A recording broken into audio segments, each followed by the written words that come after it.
All right, folks, last month we told you about the story of a Florida father facing attempted murder charges for shooting at police officers during a late-night attempt to execute a search warrant. The good news, the state dropped all charges against Corey Marioneaux Jr. this week, but his lawyers are still seeking justice for one-year-old Cylen, who was injured in police custody. The police and his brother give different accounts of how the child was hurt. Joining us to update the case is Corey Marioneaux Jr. from Florida and his attorney, James A. Bryant from Los Angeles. Gentlemen, glad to have both of you here.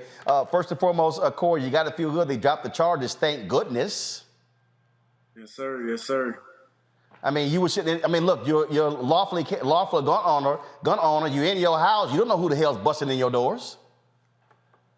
Right. Yes, sir. So, hey, I'm just happy that they dropped all charges, and I'm just really blessed. But let's talk about when it comes to your son. So exactly what's going on there. And first of all, let people know again what happened so folks understand how your son was injured and what is his condition today. Okay, so it was about 4-something in the morning. Police did a search warrant. I heard a bang at my door. I jumped up, grabbed my firearm. By the time I got midway in the hallway, I heard another bang and my door swung open. It was pitch black out the door. I fired a shot at the door. And once I heard it was the police department, I lowered my firearm. I was screaming that my gun is down, my gun is down. I walked outside, I put my hands up, and I got on the ground, and I was arrested after that. I don't have the specific details on what happened with my kids because I wasn't on the scene, and I didn't get any information on that. Their mom got all the information about that. James, tell us about that. What happened was, while Cylen and Kayon, the two children, were taken into custody by the officers, while both of the children were sitting in the back of the vehicle with one of the officers, another officer opens the door, and as he does that, he drops Cylen directly on his head, and it hits the cement. And he suffers some serious head injuries as a result of that fall. So, and he suffered that, and he's still having issues? Absolutely. As we kind of described before, he was a little over 1 year of age at that time. And so he's dealing with still odd behavioral issues. He was walking prior. He's no longer walking anymore. He has been seeking some treatment with a neurologist, and we believe that he may have unfortunately suffered a traumatic brain injury as a result. We're crossing our fingers to hopefully, figure out if this is something that will be something he can overcome. But he's really going through quite a bit at this point. And so what have y'all filed a suit against the police department and the city? Yeah, so we just completed the claim that we have to submit for the city. We're going to submit that to the city of Pensacola this Monday. And we're also looking at, beyond just state tort charges, we're looking at a federal 1983 civil rights violation for failure to render aid for Cylen when he was injured during this situation. I'm not sure if you recall, but the EMS had come. The police essentially told the EMS to leave, not to take him to the emergency room. They tried to play it as if he had barely suffered any injuries. When Ms. Dixon appears to pick up her child, she recognizes that he's unrecognizable. And when she says she needs to take him to the emergency room, they tried to dissuade her from doing that as well. And so they failed to render aid to this child, and we plan on holding whomever failed to assist this child accountable. Corey, how are y'all, what is your plan of action for your son? You're talking about for the claim? In terms of monitoring him, in terms of making sure that he's getting the top medical care and for what has happened. Oh, okay. Mom is monitoring him throughout the day, throughout the night. We take turns on monitoring him to make sure that he's cooperating the right way. He wants to be up under us at all times. He don't want to be nowhere away from us. So he clings on to us more than he has.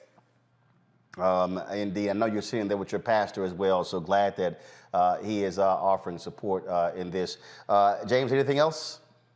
Yeah, we just want to, first of all, thank you for having us on the show and following up. I mean, this is it is not a typical situation that the state attorney will drop charges like this, especially for a black man, and he is in Pensacola, but we want to thank the state attorney for doing their due diligence on this, but we're going to continue to get justice. And believe me, Roland, I think there's a lot more stuff going to be coming out of Pensacola in the near future. So just stand by.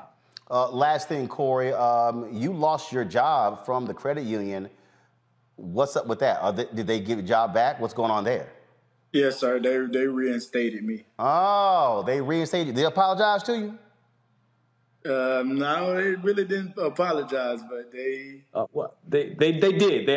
They apologized. They apologized. They reinstated him. They gave him full back pay pending but they haven't spoken to him directly. But they did speak with me, and they profusely apologized. Okay. Well, I just want to make sure we're going to be rolling up on the credit union. Navy Federal Credit Union did the right thing, and I appreciate them for taking care of this young man. They kept his benefits, and he's still there, brother. Very wise, because we will put the Mobile on the road. Gentlemen, I appreciate it. Thank you so very much, and we'll be praying for your son. All right, thank you. Back to that Roland Martin unfiltered video in just one moment.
Time to be smart.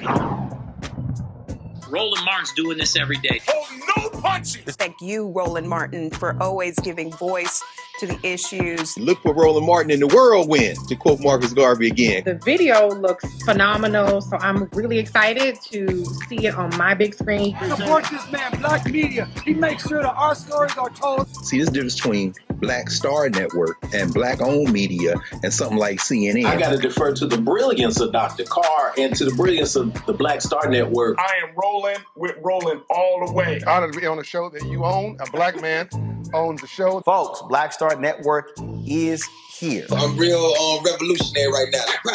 Roland was amazing on there. Stay black. I love y'all. I can't commend you enough about this platform that you've created for us to be able to share who we are, what we're doing in the world, and the impact that we're having. Let's be smart. Bring your eyeballs home. You can't be Black-owned media and be scared. You dig?